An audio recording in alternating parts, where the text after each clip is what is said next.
All right, guys, so this is number 8 in example 3 of your notes. So what I want to do is I do want to solve this inequality, kind of like what we did before.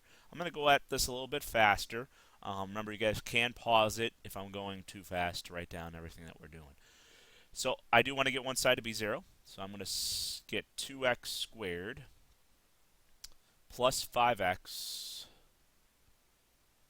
minus 12 is less than or equal to 0. So this time I'm just going to factor this.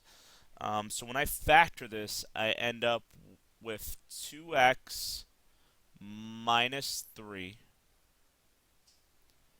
and x plus 4. That's what it factors out to be. So I do want to find out what x equals, so I'm going to set this equal to 0. So when I set 2x minus 3 equal to 0, I get x to equal 3 halves. Now when I set x plus 4 equal to 0, I get x to be negative 4. So right now I have two values on my number line. Okay? I have negative 4 and positive 3 halves. Now when I look at these values and I plug these values into this inequality, I get 0. Is 0 less than or equal to 0? All I did was plug negative 4 into this equation. Is that true? Yes. So I know that this is a true solution. Okay? Because it's equal to, I know I can put a solid circle right there. Now when I plug 3 halves into this inequality, I also get 0. And 0 is less than or equal to 0. So I know that this is a solution point. So that is true. So what I want to do is I want to look at values on this side of negative 4, in between negative 4 and 3 halves, and on this side of 3 halves. So what I'm going to do is I am going to plug in 0 right here.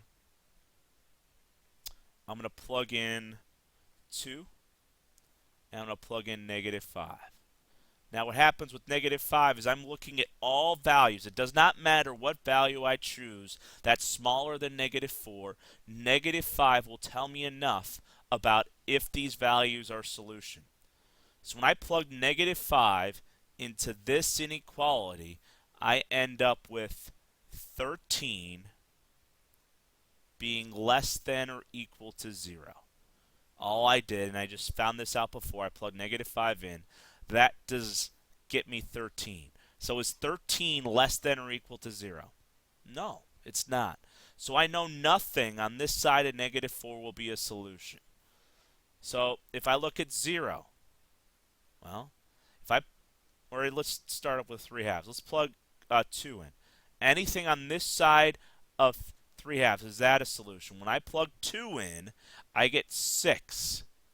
Is 6 less than or equal to 0? No, it's not. So I know that nothing on this side is a solution, and nothing on this side is a solution. So let's look at 0. What happens when I plug 0 in? And when I plug 0 in, I get negative 12.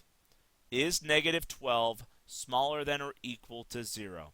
Yes, it's a solution. So that means that anything between negative 4 and 3 halves is a solution. So I know that anything between these 2 points is a solution. You can check me on it. Plug anything else between negative 4 and 3 halves to see if it's a solution, and you'll find out that it's true. So what do I know? Well, I know that x is between negative 4 and 3 halves. Those are my solutions to this inequality. Okay? What I want you to try to do is look at this next one and try to work on it for class tomorrow. Okay? Now I'll give you a hint that this will not be factorable. In order to find x, you'll have to do something else special. Okay? You can either factor, or you can't factor it. You can solve it by completing the square. You can solve it by the quadratic formula. Try whatever you can to solve this inequality, and we will talk about it in class tomorrow. Thanks for listening, guys. See you tomorrow.